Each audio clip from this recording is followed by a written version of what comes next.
Hey there, this is Dr. Evan Ostar with the Institute for Integrative Health and Fitness Education. Welcome to this edition of Facebook Live, where we're back in Chicago, and this week we're discussing the shoulder complex and how so many of us as health and fitness professionals have chronic shoulder issues. Tightness, discomfort, maybe even tears of the labrum and a rotator cuff like I have myself. From doing the things that we've all been taught to do: excessive retraction, depression, squeezing, stretching the shoulders out, stretching the external or the internal rotators so we have more external rotation. And many of us still struggle with problems, and that's exactly how I developed labral tears and rotator cuff tears in both of my shoulders. For myself, I've been able to develop a strategy to help me continue to do the work I need to do, the physical work as I need to do as a chiropractic physician, as well as continue to work out and do it safely and effectively. And these are the same strategies that we write about in our books and articles, and that we teach to our clients and patients because they work. So they just don't work for me because I understand how to use my body properly, but they work even for clients and individuals. A lot of times we get emails from people that watch our videos, and they say, I've gone to physical therapy and then I used your exercises and they work more effectively than the things that I learned in physical therapy. And this is not a knock on people that work in the physical therapy industry. All it's saying is I learned all those same exact strategies, the retractions, the external rotations, the IYs, T's, and W's. And they did not work for me. In fact, they made my shoulders worse.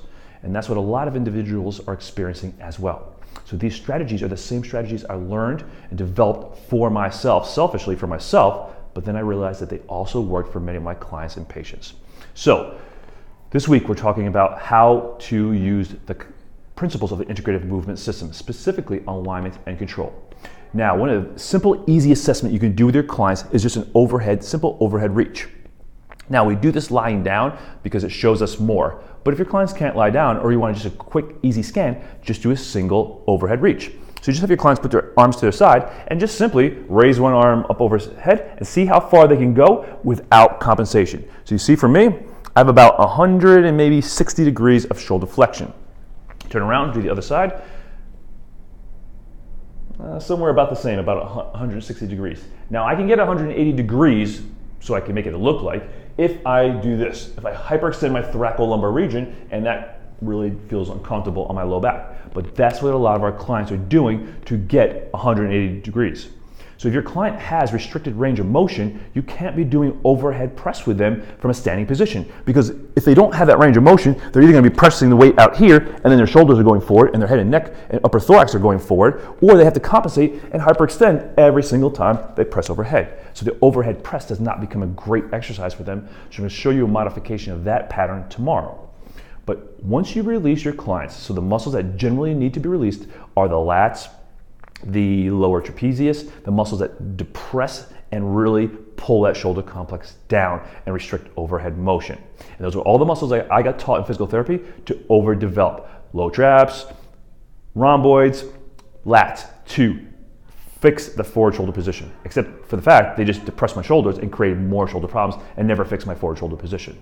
So here's a simple corrective exercise pattern to do to help your clients release their lats once you've done the soft tissue and or trigger point work that you know how to do with your clients.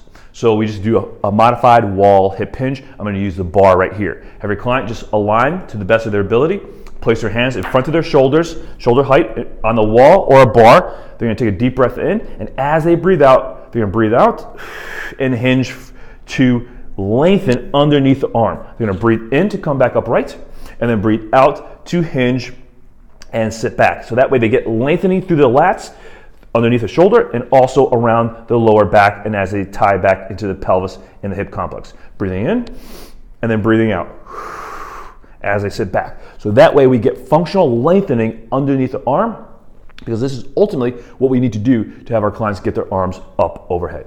So there you go. A very simple release once you do your manual release work and our trigger point release to help lengthen the lats and shoulder depressors.